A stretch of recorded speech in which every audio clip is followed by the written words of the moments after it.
let me start off and explain how this journey has begun. It all started with talking to these two wonderful people up north in Tomahawk, Wisconsin. So without a doubt in my mind, I knew that we had to go up there to meet Jade and Eric. So we waited and loaded up the truck and trailer, packed the kids and the family in the truck, and this is where our journey began. So as you can see, the GPS says 6.5 hours. But of course, like always, it lies. So we continued our journey, which took us about 8 hours. Of course, we had to stop for a couple hours and get some shut-eye because we drove through the night.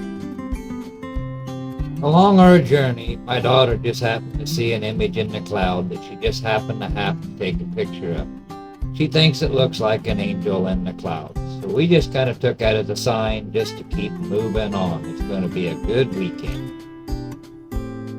As we near our destination, just soaking in the beautiful countryside as we have never been to Wisconsin, here we are. We finally pulled into Tomahawk Regional Airport. So I can say that when we pulled up, we was greeted by the most phenomenal people that we have ever met. So throughout some morning conversation, we've got our trailer all set up and ready to go. We decided to take a trip into town to get some supplies. We get into town to a very welcoming community with an old town feel. They've got a lot of your mom and pop shops on the corner.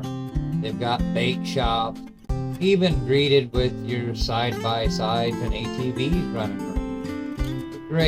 Great community. Can't stress that enough. And while we was in town, we seen a big tank, which was really cool. We also seen a big gun. Not for sure what it is. Maybe you guys can tell me.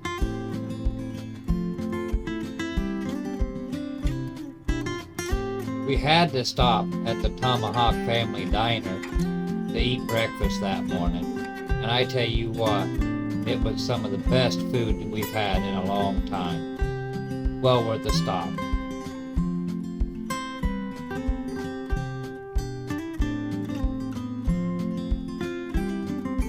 We finished up our food and hobbled back to the truck, went and got the rest of our supplies. And this is a view of what we seen heading back to the airport.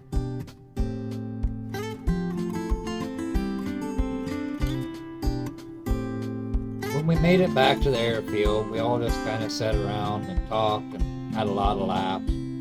Got time to fly, everybody was getting their wings all set out, this and that. From our long journey, I decided that, well, I better just set this one out. I'm going to enjoy just watching everybody else.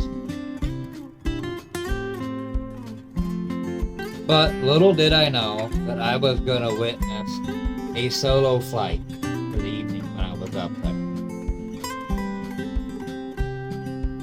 So this young lady goes by the name of Avery. She's only 14 years old.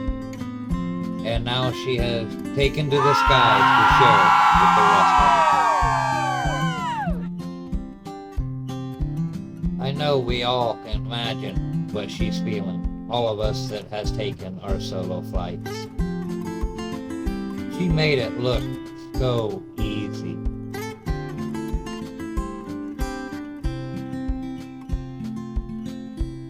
Avery flew all around up there, just like she had belonged there. We all couldn't be any more proud of her. No words can explain that feeling, with the adrenaline rushing, not knowing the unknown when you're coming into land. All I gotta say is, great job, congratulations. Avery, I couldn't do any better myself.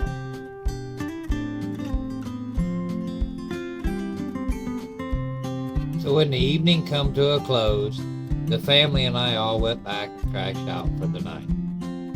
The next morning we get up and I decide, well, it's time for me to fly.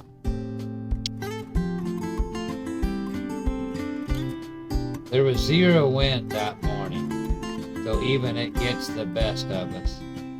I failed 2 launches before I finally decided, well, it's time for me to go and get my A-wing if I want to fly.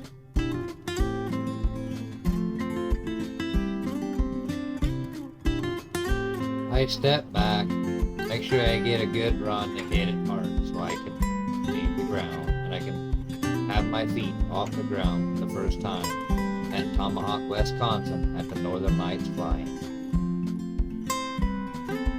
I can say the views from Tomahawk is just spectacular. There's lakes everywhere, forest everywhere. It's just beautiful as far as you can see. I know as I was on the phone with my wife, letting her know that I was upset that I should have brought my fishing poles and my kayaks with me. There's a lot of recreational stuff to do up at Tomahawk. As I made my loop around the Wisconsin River, catching all the views and the sights that I could find, it was about that time for me to come in and enjoy the rest of the day with friends and family. Now that I'm back safely on the ground with both feet, it's time to get ready to go up and have a look-see at the car show that they got going on at the airport. As you can tell, there was a lot of vehicles there for the car show. I can't show all of them because we'd be here all night long. So I've got some of the best highlights, the ones that I really liked. And it was very interesting. The people were real nice to talk to. Of course, who doesn't like talking about your pride and joy? Who's to say that paramotor pilots don't just sit around and talk about, well, you know, paramotors?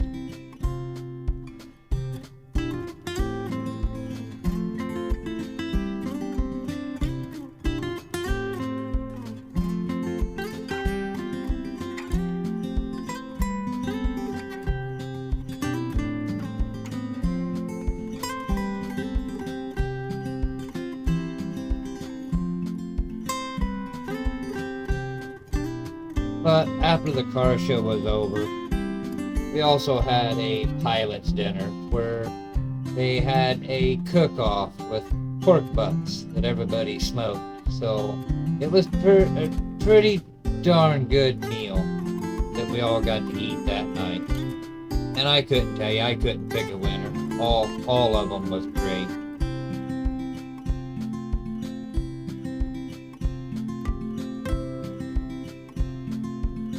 Got to spend some time with some pilots around the table and talk with them and make some new friends. Got to spend some time with Jade, have a conversation with her. Eric, on the other hand, he was busy as a peacock at that moment, so couldn't really hang out and talk with him. Also, got to give a big shout out to Deweese and Randy. Very great people to hang out with. Want to forget Wendy and Justin. They're a great couple to hang out with also. So my thoughts on Northern Lights fly-in. If you have not been, you need to go. The people there are fabulous. The community is great and very welcoming. You can't get much better for a small get-together of aviation enthusiasts. So, you've been there, you need to come back. If you ain't been there, you need to be there. Put it on your calendars for next year. Eric and Jade, I would like to say thank you for all your hard work for putting this get-together and having me and my family come up and join you guys. Wouldn't miss it for the world. Make plans to come back next year. Until the next time, fly with the birds and land like a feather.